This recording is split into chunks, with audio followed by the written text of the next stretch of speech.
Hello, Golf Pass. How are you guys doing tonight? I am extremely pumped to be celebrating women in golf for the month of March, and I am your host, Kara Baker, that's going to get a chance to talk to a few awesome females that are in the golf space, and we are really pumped to celebrate them, celebrate females, and to learn a little bit more about each of them and their story in golf and how they are bringing more and more people to play the game we all love. So, without further ado, let me go ahead and bring in our first guest. All right, here we go. Let's get Jen in here. Jen, what's Hey, up? good. How are you? Awesome. I'm digging the beanie. I'm digging just like you're repping it. I love it. Also, I got the white blazer going for Women's History Month. Awesome. Way to go, Jen. Love it. And that's a pretty cool background you have, like a lot of stickers. I feel like A we lot need of to dig stickers. into like that collection in general. Is there like Well, an epic golf sticker on the back you can share a story about? there are so many golf stickers on here with a lot of our favorite brands. We've got Golficers, Muni Kids, who I'm super obsessed with. Cool. No Laying Up, Sugarloaf Social Club. We got Case Golf, Clubhouse, 4A Golf, of course, Solo Golf right here in Massachusetts. So it's a real star-studded little board over there. And then the MA3, which is Maurice Allen's new initiative, which we're really pumped on, and Trap Golf, Awesome. of course, too. So too That was many to kind of name like almost. that was like a sponsorship like blast right there. And so if any of those are your sponsors, awesome. Like kudos, you totally like sold them. And if they're not, well, they should probably start sponsoring Gruder Golf. Thank you very much. 4A is technically a membership partner, but everyone else we just love, and we always try to kind of share with fellow golfers just brands that we like for no real reason. Just things that we like. We feel like a lot of people will probably like. Cool. Love it. So let's talk Gruder Golf. You are one of four co-founders, four female-led co-founders. Tell us, what is Gruder Golf? What is Gruder Golf? The $1 million question. Well, Gruder Golf began really just simply as an initiative to get more women playing golf. So myself, my co-founders, Kirsten Gruder, Erin Donnelly, and Haley Hillsland, we started playing kind of later in life, so around the age of 25. And immediately we were hooked, and we were just like, why did we not start doing this sooner? And nobody told us. And so we took it upon ourselves to tell not only our friends, but really everybody else that we knew. And we started kind of throwing just events that started out with 12 girls and would double in size every time. And soon enough, we were kind of like, we're kind of onto something here, and made it a little more official. And now we do, a collection of different content things, events, and, just generally advocating for women in the golf space. Love that. Started the golf at 25. Probably a little scary to pick up a club at 25 years old, head to a golf course for the first time. Tell us a little bit about that. Well, so we had all been dabbling a tiny bit. I feel like 25, you're out of college, you're looking for a real adult hobby. And golf seemed to Well fit a said. lot of boxes. I heard that you could skip golf. I mean, you could skip work to play golf. That was huge for me. Done that a couple That was times, enough of yeah. a sale as it was. But we didn't get hooked really until we started playing together. And then that was kind of the secret sauce to us. So we were like, okay, it's a lot more fun if you have friends who are at a similar level and a similar mindset, and everybody's just going out to have fun and spend time with one another. Love it. So tell us a little bit more. So you were doing events pre-COVID, and that was really helping kind of break some of the barriers and saying, hey, doesn't matter who you are, what your skill set is, come out, play golf with us.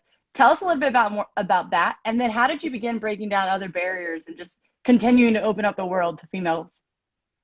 Well, so the more, I think that so I guess the event started, it's a funny story. So Grueter Golf, the name is named after Kirsten Gruder. And she actually did not have an Instagram account prior to the Grueter Golf experiment, let's call it. So we started playing golf, and she didn't have an Instagram. We kind of started saying Grueter Golf. We love alliteration. And so I kind of made an account for her as a joke, Grueter Golf. And the idea was that we would convince everybody, specifically from college, we all went to Boston College together, that if people saw that Kirsten was golfing all the time, that would be really funny to them for some reason. Because golf to us as non-golfers at that time was just like not what we were about. Very conservative, kind of buttoned up. We didn't know it could be very fun, so we thought that it would just be a shock to everybody. And so I made the Instagram account, it was really to make fun of Kirsten at the beginning, which was hilarious. I would like write the post and be like, just going to work with my golf bag. And like, it would just be a picture of her like in work clothes with a golf bag. But then people, our friends specifically, were seeing the pictures and being like, wow, that actually, the golf thing looks like a lot of fun. Like, we want to come next time. So we started kind of throwing these like outings that at the beginning were really just 12 of our friends. But then each time somebody new would come and somebody would tell a friend and bring a friend. And so, you know, the first event was in September 2017 and we had 12 girls. The next one was October. And then we had 24 girls. Awesome. And then it would just kind of double in size until one calendar year from our very first event, which was 12 girls. In the fall of 2018, we had 88. And it was people that we didn't know personally, you know, or outside of our networks that heard about it through Instagram. And at that point, we were kind of like, we might be onto something here, you know? And then the more we kind of got deeper into the golf space, the more we kind of just like found out why, you know, it was still clear why people were intimidated by golf. You know, it doesn't cease to get less scary. There's always something scary about it. You know, I still get very nervous in the first tee. We always tell people you're allowed to skip the first hole. That was our number one rule the first time we played. We're like, we can't tee off in front of people. We need to just skip this hole. So that's always something that's an option. And what we try to do is just really encourage people to like make the game their own. So, you know, you don't have to fit into the mold that you might see either on Instagram or on the Golf Channel or wherever it may be. You know, you can make golf kind of something that fits your life and what you want to do. You know, if you want to go out and just not keep score and just like, you know, have a few beers with your friends on the weekends, that's great. If you want to be just going to the range and hitting balls as like a stress reliever, like do that, you know, and we try to offer like a variety of events that kind of fill all of those needs. That's awesome. Also, I know you shouted out No Laying Up earlier. They joined, so they're officially live with us. So your fellow friends. You're on the board. You made it on the board. Along with Harry Styles in a dress and the great RFK. And Bruce, obviously. It's a solid board. It really is. So I love, you just said, hey, skip the first hole. I think that's a really good point. My sister actually recently is getting more and more into golf. And she's like, I want to play golf at 5 p.m. when no one's staring at me. Like the first hole is intimidating. But I'd probably venture to say that a lot of guys aren't saying, let's skip the first hole. So I think so much of what you guys are doing and breaking down the barriers of specifically females getting into golf is awesome. How would you say, like, you guys are like tangibly saying, okay, hey, how can we overcome these fears? How can we overcome the fact that like no other golfer, you don't have a friend to go play golf with? How are you guys actually doing that? So we've got a few different methods. So we started, once we realized that people were coming to events alone, we started really actively encouraging that and saying, listen, like you can come totally alone, never having touched a club before. We're going to put you in a group with people that everybody knows. You know, I think that the tone that we set through the Instagram is just like super unserious, very welcoming, very accessible, you know, and that's how we are all the time, you know? So we greet everybody. Like one of the rules that we've said is greet everybody like they're your friend, you know? So everybody in the Gruder Golf universe is greeted like a friend. And also, you know, DMs are always open for people to reach out with questions. We get people all the time. They're like, oh my God, I'm super new to golf. Just found you. And we'll answer any questions. Sometimes it's blind leading the blind in a lot of ways because there are things that we don't know, but we like to think that it's the equivalent of, you know, asking a friend. You know, a lot of us, once we started playing, we would ask our friends who are better at golf a lot of different questions. And sometimes they didn't really know either. But, you know, having some guidance from somebody that you know is going to be very non-judgmental about where you're at, I think is huge. And especially like women like to just like hang out together, you know. I mean, I think everybody is. I think also it's tough like with the like generalizations about like men and women, right? Because there's so much overlap and like, you know, qualities that are usually assigned to women like also apply to men many times. But I think golf like is so gendered that it's weird sometimes, you know, like it's very different than other sports in that, you know, like there's like ladies tees, you know, they call them the ladies tees when really a lot of guys probably should be playing from those forward tees, right? So I think, I'm sorry, I totally lost the plot on the question. That's all right. We're just talking. This is good. Yeah. So, but I think, you know, the accessibility and just like really driving that home for people and just being like, listen, we're your friends now. Like, if you have any questions, another thing that we've done to kind of like help people make friends is you know, through the events, which obviously are, you know, specific to the place, but we hope that people will make it like golf buddies at these events. You know, if you sign up alone, you get paired up with a cart mate or in a group in non-COVID times. So, and a lot of those people will then see them, playing together outside of the event. And we're like super pumped. Like there's nothing better than seeing that you like formed a friendship. It's Yeah. really exciting. And then we've also formed in 2019, we launched the Gruder Golf Ladies Club, it started in New York City. We've now expanded to Baltimore, Philadelphia, and Chicago, Awesome. kind of riding the coattails of 5 Iron Golf, they don't have a sticker, but they've been such an asset and like a great friend to us from the very beginning. And they give our members really great benefits. Everyone gets 20% off all sim time, all lessons, Cool. food. So it's pretty sweet, encouraging people to get into 5 Iron Golf, which is like basically if Gruder Golf had dreamt of like the ideal bar, it would be 5 Iron Golf. It's like simulators, bar, great vibe, a few little games. But through the club too, we've got like a Slack channel. So girls will kind of like, exchange. We had somebody being like, oh, I have an extra bag. I just got a new one. I can ship this to you if you want. So just kind of like having a community. Because I think too, the other thing about golf is so much of it is like, oh, I'm a member of this club. That's like a golf thing, right? Right. Personally, I think a lot of the people that are in the Gruder Golf demographic like aren't looking to join a country club in the traditional sense. Yeah. And so the Gruder Golf Ladies Club is kind of like our response to, a community of golfers who kind of has a similar vibe, and you can find friends to play with and, exchange really whatever. We've got a lot of different topics going on in the Slack sometimes. So that's cool. Yeah. It's kind of like the judgment-free zone to ask whatever you want, educate yourself. But it's not educating yourself to be pretentious, and it's educating yourself to be like, oh, this is cool. The more I know, the better I can get, the more I can like open this up to others and my friends, which is really, really cool. Exactly. So, when I talked to you the other day, you said this profound statement that said, hey, if we're going to get girls and women into golf, we need to make sure that they know what they're getting into, which I thought was so cool. So unpack that for me a little bit. What do you mean by like, we need to be sure that they know what they're getting themselves into? An addictive sport, like an expensive sport? Like, what is it? Yeah, well, so at the beginning, we were so hyped on just golf itself, right? Because there's so many exciting things about it, like we all played sports in high school and then fell off in college. So just the ability to like try to get better at something athletically is kind of new, and a little bit, golf is kind of special in that way that you can be an adult and get a lot better than you were, and you have like 50 years to do it. That's when I first started playing. I was like, wait, I can play this like basically till I die. I might get really good here. I didn't really understand how hard it was at that point. But I think so we were super hyped on just getting people into the game, come join us, come, you got to get out there. We need more girls out there, etc. But then as we started to kind of like peek under the hood, sometimes like there is like an undercurrent, I think, in golf that like just isn't welcoming to women. One of the things we talk about all the time is like the wife jokes and like the golf memes and stuff that are usually like the roles that are set is like this nagging wife who's like, oh, you can't play golf. Like you need to, I saw one today that was like, why don't you stay home with me and clean the house? You can't play golf. And I was like, do you think that we're just cleaning all the time? Like, no, maybe she wants to also play, Yeah. And so I think that like things like that, and they're just like microaggressions, I mean, I've had one time at a local course, I had a starter say to me, like, it was me and one of my female friends that was teeing off for a twilight round, and he was like, don't you ladies know what golf stands for? And he was like 80 years old, and we were like,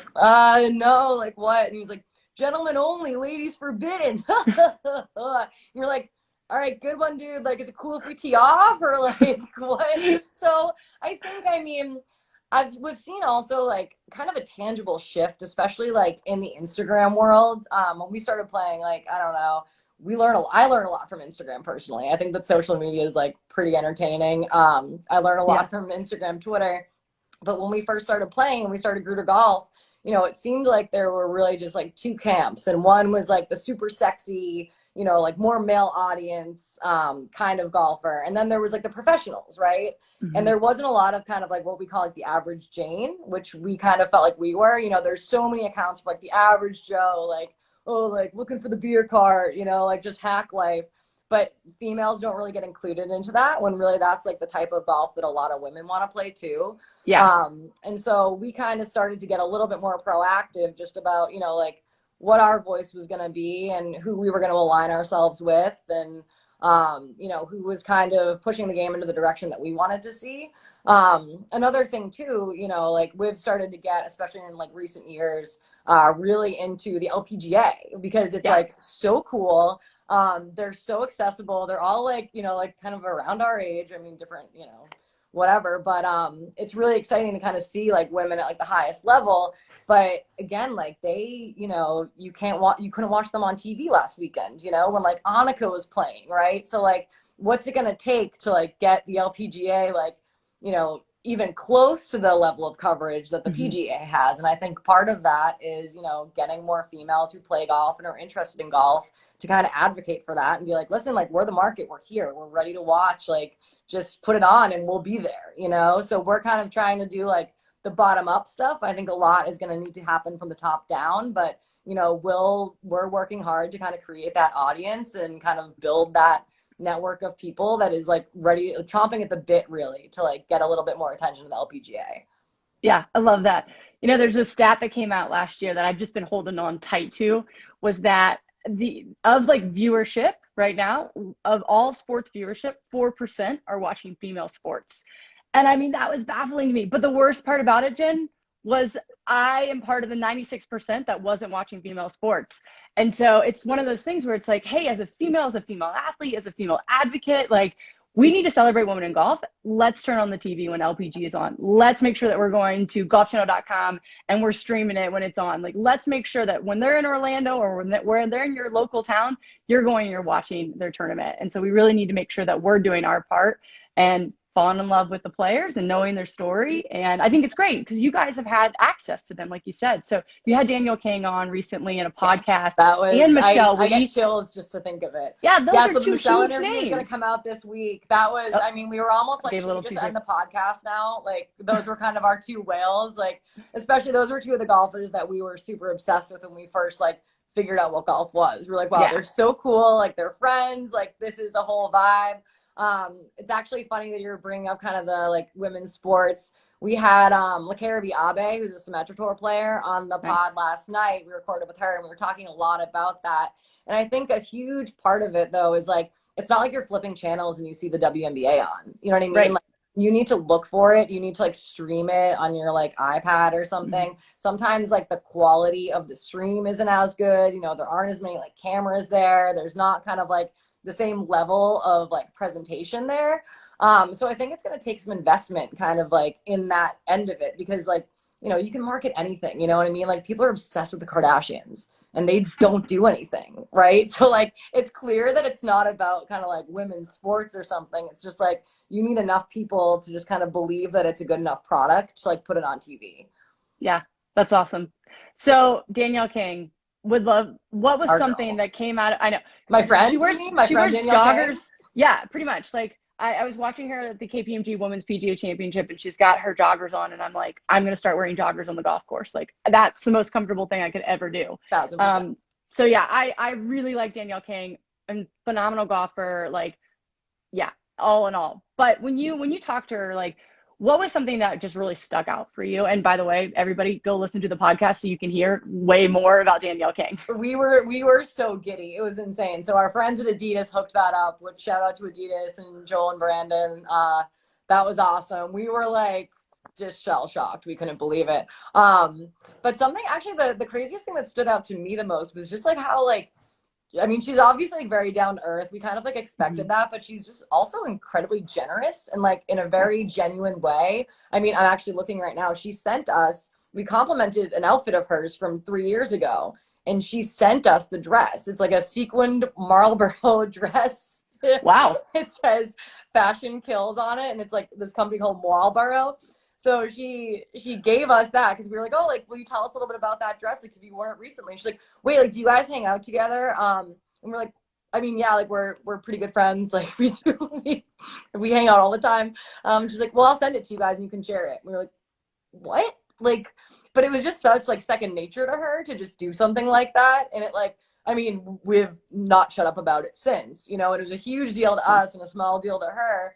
And then she was also talking about kind of, you know, giving back in her community and just like, you know, giving to like food pantries and having, you know, like protein bars and stuff in her car while she drives around to give to homeless people. And that That's like awesome. part is just the stuff that like I had never heard that in any other, you know, interview or anything.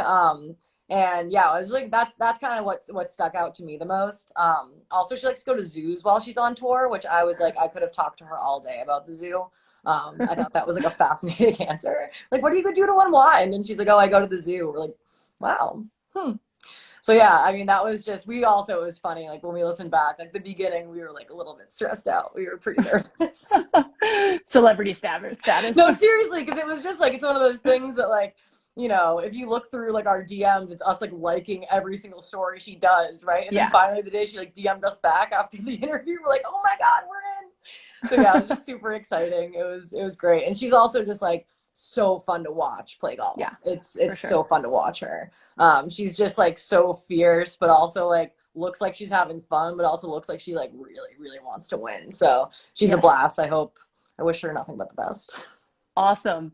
Well, it's really great just like how you're inviting people to come into a space that maybe would not have known about a Danielle King, a Michelle Wee, and some of these golfers that are like, what's the LPGA? Like, you've given people permission to ask what that is, what that acronym means, who these professional golfers are, and then given them like a space to share their story, which is so crucial. And that's how we fall in love with them. And that's why we follow them. And that's where we just build the fan base, which is amazing. Totally. So what would you say is like the number one thing that's stopping females from playing golf? I'm not going to say the clothes because 4A Golf has that figured out. I think, you know, I think it really just is like the fear of the unknown and like feeling like you're going to look ridiculous, feeling like you'll look stupid. Yeah. I think that's, you know, that's a fear for everybody, but I think that, you know, like guys, it's almost like a pack mentality of like, oh, if one of my friends is playing golf, I'm definitely going to play golf because I have to do like whatever they're doing better, you know? And that's like the kind of edge. Whereas I think that, you know, women like, I mean, a lot of times it's just like, it's a misconception about what it is, you know? It's not like, I have, you know, a sister who like, I've tried to get out so much and I was like, why don't you want her? She's like, it's just not for me. But I'm like, but it could be though. And then like, I have to stop myself and not be like super annoying. So she like, will talk to me. But yeah, I think it's just the intimidation factor is still there. And also like, you know, maybe not like there being no good clothes out there, but also just like the conception of what you're supposed to wear. We talk about this all the time is like, you know, like ill-fitting khakis and a polo, you know, like I don't wear polos anywhere else, you know. I wear them for golf sometimes. I'm trying to like get away from them a little bit just because I'm like, this is like a weird article of clothing for me. It doesn't feel like me, you know what I mean? I feel like it's just so important when you're trying something new to feel like yourself, not to feel like you're like putting on some sort of weird like costume and like something's ill-fitting and it feels weird. So like letting people know too that like you can wear most courses that we play at, you can wear like leggings and a sweatshirt, you know, like it's not really a huge deal. You can go to a muni. I think a lot of people think of golf as like a country club thing as opposed to like an athletic thing. So they think more about like the pomp and circumstance of like going to a super nice facility when really, I mean, most cities and towns have like some awesome public courses that like people are going to be super nice to you and you'll feel really at home. And so I think it's just like kind of bringing that like aspect of golf to the forefront and like letting people know that like really, you know, anybody can play, you know, and you'll be able to find kind of a tribe and find something fun in it that you like. I love that. Anybody can play, find your tribe. Yeah. You're going to have some fun with it. We could be your tribe. We love to have fun. If you don't want to have fun, you don't have to. We won't force you to, you know, but good luck trying to not have fun if you're playing with us. And so you guys are based in the New York/Boston area. But you also said you're expanding. So if any of our viewers right now or our friends that may not be viewing, but we're going to go make them view after this, if any of them are like, hey, how do I get involved? Like, what is Gruder's Golf? Like, from the sense of, can I become a member? Can I do an event? I just want to follow you on Instagram because this Instagram sounds like the best account ever to follow. How do we do that? It's a little quieter in the winter, but just wait till the season starts. We're actually 3 of us are going to Arizona in April, so there's gonna be a lot of good content coming out of there.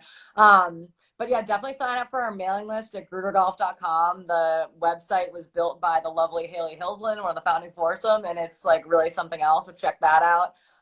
All the information that we, put out there goes through the mailing list. Definitely follow along on Instagram. I mean, you're probably doing that anyway if you're watching this.